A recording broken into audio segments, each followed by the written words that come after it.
सिंधुदुर्गातील माणगाव हायस्कूलचा वार्षिक बक्षीस वितरण सोहळा उत्साहात पार पडला।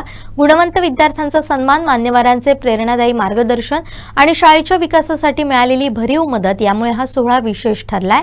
माणगाव पंचक्रोशी शिक्षण प्रसारक मंडळ संचलित श्री वासुदेवानंद सरस्वती माध्यमिक आणि उच्च माध्यमिक विद्यालयात आयोजित या कार्यक्रमात thermal India instrument private limited कडून शाळेसाठी तब्बल 5 लाख रुपयांचा निधीची घोषणा केली। या मदतीमुळे शाळेच्या शैक्षणिक आणि भौतिक विकासाला नवी चालना मिळणार आहे।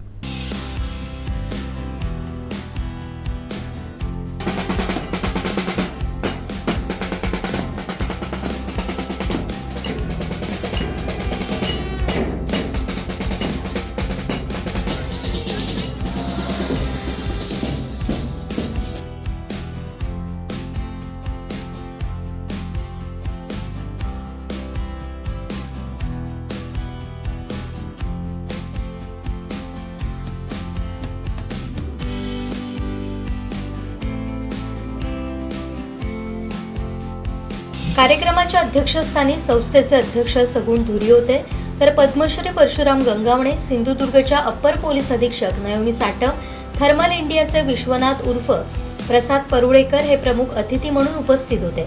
विद्यार्थ्यांशी संवाद साधताना अप्पर पोलीस अधीक्षक नयोमी साटम यांनी भविष्यातील जग, डिजिटलायझेशन आणि आर्टिफिशियल इंटेलिजन्स संदर्भात प्रश्न उपस्थित केला।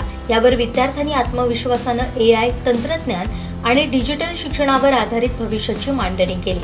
विद्यार्थ्यांची ही विचारांची प्रगल्भता पाहून साटम यांनी त्यांचं विशेष कौतुक केलं। आपण इंटरनेटचा वापर करायचो, परंतु अशी टेक्नॉलॉजी असते ज्यामध्ये आपण प्रश्न विचारून, म्हणजे आपण माणसाशी जसं बोलतो तसं आपण त्याशी बोलू शकू, अशी टेक्नॉलॉजी कोणी विचार केला होता का?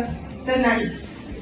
त्यामुळे आजच्यापासून 20 वर्ष पुढे आपलं जग कसं दिसणार आहे त्याच्याबद्दल विचार करणं आजच्या दिवसाला पूर्णपणे संभव नाही।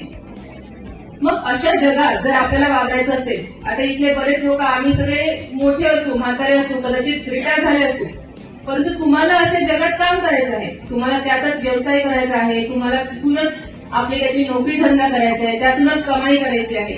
तर तुम्ही स्वतः अशी काय कौशल्य डेव्हलप करा, अशा काय स्किल्स डेव्हलप करा ज्यामुळे तुम्हाला त्या जगात वावरता येईल। हे आपण सांगू शकू का? फार कठीण आहे, कारण जगच एवढं बदलणार आहे, त्यात आपल्याला काय नेमकं शिकून घ्यायचं आहे ते सांगणं फार कठीण आहे। दरम्यान थर्मल इंडियाचे प्रसाद परुळेकर यांनी शाळेच्या गुणवत्तापूर्ण वाटचालीचं कौतुक करत विद्यार्थ्यांसाठी दर्जेदार सुविधा उपलब्ध व्हाव्यात या उद्देशानं 5 लाख रुपयांची मदत जाहीर केली। पद्मश्री परशुराम गंगावणे यांनीही शिक्षणासोबत संस्कार, परिश्रम आणि सामाजिक जाणीवेचे महत्त्व अधोरेखित केलं। या सोहळ्याला संस्थेचे पदाधिकारी, शिक्षक, पालक आणि विद्यार्थी मोठ्या संख्येनं उपस्थित होते। बक्षीस वितरणानंतर 24 डिसेंबरला शाळेचं वार्षिक स्नेहसंमेलन आणि विद्यार्थ्यांच्या कला गुणदर्शनानं नटलेला सांस्कृतिक कार्यक्रम होणार असून या कार्यक्रमाकडे माणगावसह परिसराचं लक्ष वेधलंय।